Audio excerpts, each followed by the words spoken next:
Hello friends, today we are going to study inequalities. In this chapter I will tell you some steps through which you can easily solve the inequalities. Friends, in the previous chapter we learned that when we equate an expression to some quantity, then we say that this is an equation, and the value of x for which this equation satisfies are called the solution of the roots of the equation.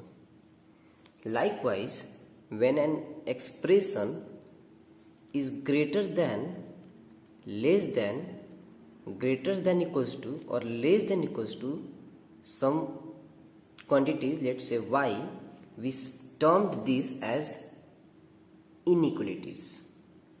For example, x square plus 5x plus 6 greater than 0. So, we'll try to find the value of x for which this inequality hold. So basically this is a quadratic with -2 and -3 its roots.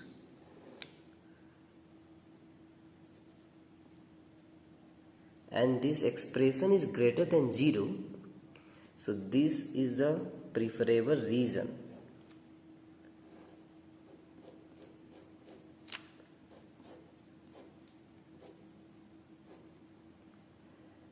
So we can say that x belongs to -infinity to -3 union -2 to infinity. So for these values of x, this expression is greater than 0. Now we can't draw the graph of every expression. We can't find the solution of x very easily of every expressions like this.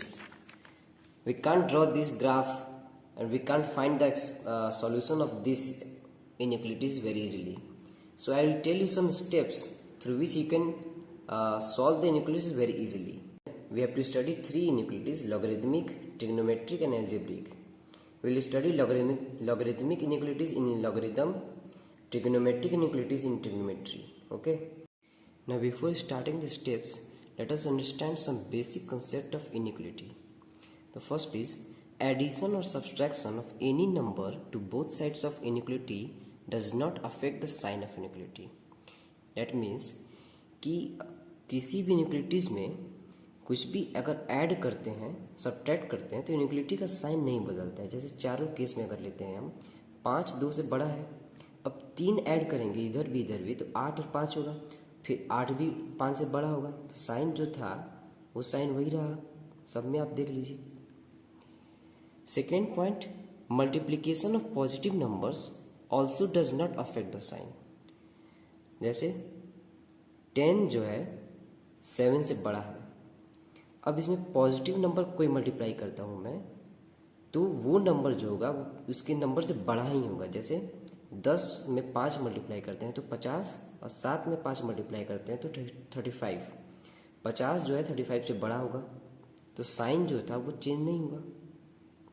मतलब कि addition subtraction में कुछ भी add subtract कर सकते हो दोनों side, sign वही रहेगा, कहीं नहीं चेंज होगा. मल्टीप्लाई करते समय ध्यान देना है कि पॉजिटिव नंबर से मल्टीप्लाई करेंगे तो साइन वही रहेगा.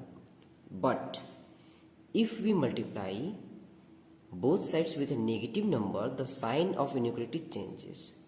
For example, 3 is greater than 2, but when we multiply 3 with -2 and 2 with -2, we get -6 and -4, but -6 is not greater than -4, -6 is less than -4. So here the sign changes. So this is very important. Always remember, whenever you multiply a negative number to both sides, you must change the sign. Now point 3. Normally we cannot square in inequalities, but we can square if we are assured that both sides are non-negative. इसका क्या मतलब होगा कि normally हम square नहीं करते हैं कोई भी इनइक्वलिटीज दिया हुआ है तो अपने से, क्योंकि देखिए यहाँ पर -1 जो है -3 से बड़ा है, और जब ऐसे हम स्क्वायर कर दिए तो फिर साइन यहाँ पर चेंज हो गया, 9 बड़ा हो गया 1 से, ये साइन ग्रेटर देन था, अब ये लेस देन हो गया। वही दोनों पॉजिटिव क्वांटिटी था अगर, तो स्क्वायर करने के बाद साइन चेंज नहीं हुआ। तो वही अगर x के टर्म में कुछ दिया हुआ है तो हमें तो नहीं पता कि उसका साइन क्या है, तो जब तक नहीं पता हम स्क्वायर नहीं कर सकते उसको, क्योंकि क्या पता अगर नेगेटिव हो तो स्क्वायर करने के बाद साइन बदल जाए। हाँ, अगर हमें ये 100% पता है कि दोनों साइड पॉजिटिव नंबर्स हैं तो उनको स्क्वायर कर सकते हैं हम और साइन वही रहेगा। ठीक है, ये बात इम्पोर्टेंट था। अब हम स्टेप्स देखेंगे जिनसे हम आसानी से सारे अपने क्वेश्चन सॉल्व कर पाएंगे। The first step is make either left hand side or right hand side of the inequality zero if it is not. मतलब क्या हुआ कि कोई कोई क्वेश्चन क्या होता है कि पहले से ही एक साइड जीरो होता है, जैसे इसमें देखिए एक साइड जीरो है, इसमें नहीं है, इसमें है, इसमें जीरो है, इसमें नहीं है। तो सबसे पहला स्टेप हमारा क्या है कि अगर जीरो है तो ठीक है, नहीं है जीरो तो पहले उसको जीरो बनाएं एक साइड, या तो इधर इसको लाएं या तो इधर उसको लाएं, और हम इसको -1 दोनों तरफ अगर ऐड कर देते हैं तो ये जीरो हो जाएगा और ये इधर -1 आ जाएगा, और साइन वही का वही रहेगा, क्योंकि एडिशन और सब्ट्रैक्शन में साइन कोई चेंज नहीं होता।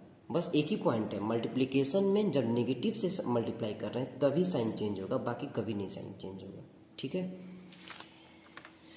तो ये एक पहला क्वेश्चन ले रहा हूँ मैं, और सारे स्टेप्स मैं इसमें दिखा रहा हूँ। ठीक है, तो पहले मैं 1 को इधर भेजा और इसको सिंप्लीफाई किया,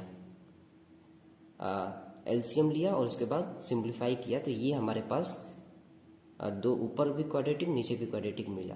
पहला स्टेप हुआ कि सबसे पहले एक तरफ जीरो बनाए, एक तरफ जीरो दिखना चाहिए। सेकेंड स्टेप क्या है हमारा, फैक्टराइज द पॉलिनोमियल्स। अब एक साइड जीरो बनाने के बाद दिया है हमारा पॉलिनोमियल, अब इसे हमें क्या करना है कि फैक्टराइज करना है। ओके, तो इसे ऐसे मैंने फैक्टराइज कर लिया। फैक्टराइज कैसे होगा, अब इसके रूट्स निकालने, जब ये जीरो हो रहा है उसके बाद फैक्टर बना लें।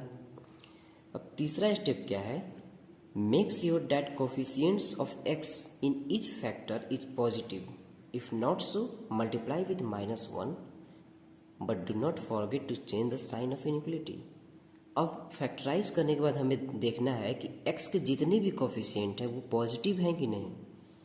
अगर पॉजिटिव है तो अच्छी बात है, नहीं पॉजिटिव है तो उन्हें पॉजिटिव हमें बनाना पड़ेगा -1 से मल्टीप्लाई करने पर। और चूंकि हम यहाँ पर -1 से मल्टीप्लाई कर रहे हैं तो हमें साइन भी चेंज करना होगा। जैसे ये 5 - x है, x का कोफिशिएंट माइनस है, तो एक -1 से मल्टीप्लाई करेंगे तो ये -5 हो जाएगा, ये +x हो जाएगा। तो ये हो गया x -5, और ये तीनों ऐसे ही रहेंगे। और यहाँ पर लेस देन इक्वल्स टू 0 था, तो अब यहाँ पर साइन जरूर चेंज करना होगा। यहाँ पर हमेशा मैं कह रहा हूँ कि जब भी माइनस से मल्टीप्लाई करें तो साइन को जरूर बदलें। ठीक है, अब चौथा स्टेप हमारा क्या है, मार्क द रूट्स। रूट्स मतलब points where polynomial become 0 on a number line. मतलब कि ये जो कहाँ कहाँ जीरो हो रहा है, 5 रखेंगे तो भी जीरो हो जाएगा, 3 पर जीरो होगा, 9 पर जीरो होगा और 2 पर जीरो होगा। तो नंबर लाइन पर इनके वैल्यू के हिसाब से नंबर लाइन पर अरेंज कर लें। -2 सबसे छोटा होगा नंबर लाइन पर, 3, 5 और 9। तो इस हिसाब से पहले नंबर लाइन पर अरेंज कर लें, सबसे छोटा से लेके बड़ा तक, क्योंकि नंबर लाइन पर वैसे ही होता है, नेगेटिव पहले फिर पॉजिटिव, उसके बाद असेंडिंग ऑर्डर में। और उसके बाद फिफ्थ स्टेप क्या है, darken the points which are to be included. इसका मतलब ये क्या हुआ कि कहीं क्वेश्चन पर इक्वल्स टू होता है, कहीं नहीं होता है। तो जहाँ इक्वल्स टू होता है तो वहाँ पर वो पॉइंट्स हमें लेना चाहिए जिन पॉइंट से ये पॉलिनोमियल जीरो हो रहा है। जैसे 5 पर जीरो हो रहा है, 3 पर जीरो हो रहा है, लेकिन यहाँ पर 9 और 2 मैं नहीं ले सकता, क्योंकि 9 और 2 लेने पर डिनोमिनेटर जीरो हो जाएगा। इसलिए 5 और 3 ही मेरा फेवरेबल पॉइंट्स है जो भी इंक्लूड होगा।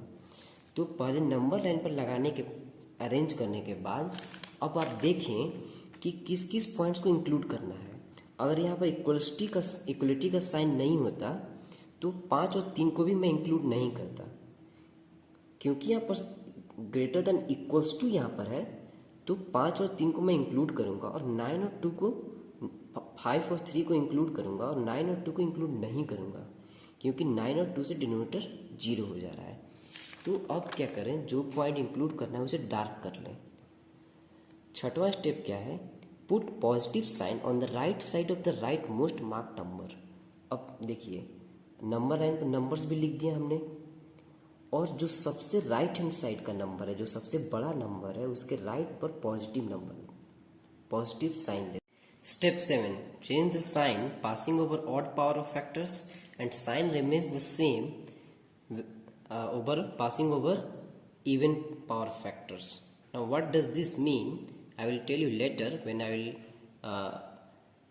do questions in the next video. Okay, now if you follow all the steps honestly, your life will be zingalala. Now you have to play, you just have to play a game of plus and minus.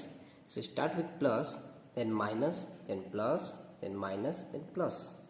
So x greater than 0 or equals to 0 will be favorable. So x belongs to minus infinity to minus 2, union close interval 3 to 5, union 9 to infinity. So these are the value of x for which this expression is less than equals to 1. Now it's quite interesting कि आप x के किसी भी value को रखें, वो हमेशा ही 1 से कम आएगा इस रीजन में। जैसे कि x का वैल्यू अगर 10 रखते हैं हम, तो आएगा -23 upon 100 -70 -18 which is -23 upon -88 12, that is -23 upon 12 which is less than 1. So now you can claim that when x belongs to this interval, this expression is less than equals to 1. It's quite interesting. Now you can solve big expressions through all this by following all these steps. Okay, now in the next video we will do the questions. Thank you.